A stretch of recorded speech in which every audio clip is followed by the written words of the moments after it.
वहीं कांग्रेस लीडर दिग्विजय सिंह ने कहा कि आज जमहूरियत की जीत हुई है। उन्होंने किसानों को मुबारकबाद पेश की है। इसके अलावा आपको बताएंगे कि हमारी नुमाइंदा रचना ने बीजेपी रुकन पार्लियामान हंसराज हंस से बातचीत की। नरेंद्र मोदी ने गुरु पर्व के मौके पर किसानों को बड़ा तोहफा दिया है।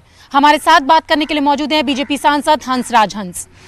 सर, जिस तरीके से प्रधानमंत्री ने आज किसानों के लिए जो एक बड़ा तोहफा दिया और जो तीनों किसान कानून थे वो वापस लेने का ऐलान किया गया, किस तरीके से देख रहे हैं इसे? सबसे पहले तो ये बहुत महान और अहम दिन है। आज गुरपुरब है। पहली पातशाही जगत गुरु साहिब श्री गुरु नानक देव जी महाराज का। उनसे बड़ा सेकुलर, उनसे बड़ा मोहब्बत का मसीहा दुनिया में पैदा नहीं हुआ है। इसीलिए पूरी दुनिया ने, हर धर्म ने, हर मज़हब ने उनको अपना गुरु पीर माना है। उनको जगत गुरु कहा गया। गुरपुरब की बहुत बहुत मुबारक हो। दूसरा, करतारपुर को लेके बहुत कोरोना ही वजह थी और कोई वजह नहीं थी, तो प्रधानमंत्री जी ने बहुत बड़ा फ़ैसला लिया। लाखों करोड़ों लोग वहाँ ज़ियारत करेंगे, मत्था टेकेंगे अपने इष्ट पे गुरु नानक के कदमों में।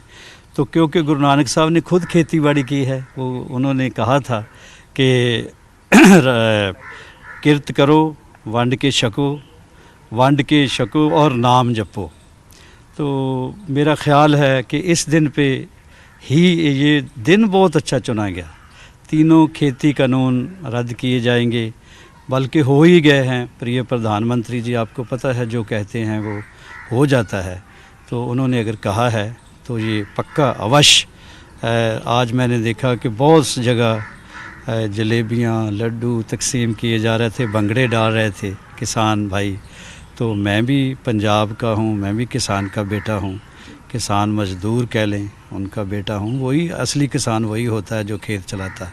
तो मैंने खुद खेतों में रहा हूँ, पला बड़ा हूँ। तो बहुत खुशी की बात है, बहुत ही खुशी की बात है। तो आपने देखा, ये थे हमारे साथ बात करने के लिए बीजेपी सांसद हंसराज हंस, जिनका कहना है कि किसान इस फैसले से बेहद खुश हैं और प्रधानमंत्री नरेंद्र मोदी के इस फैसले का स्वागत करते हैं। कैमरा पर्सन योगेंद्र के साथ रचना, न्यूज़ 18 दिल्ली।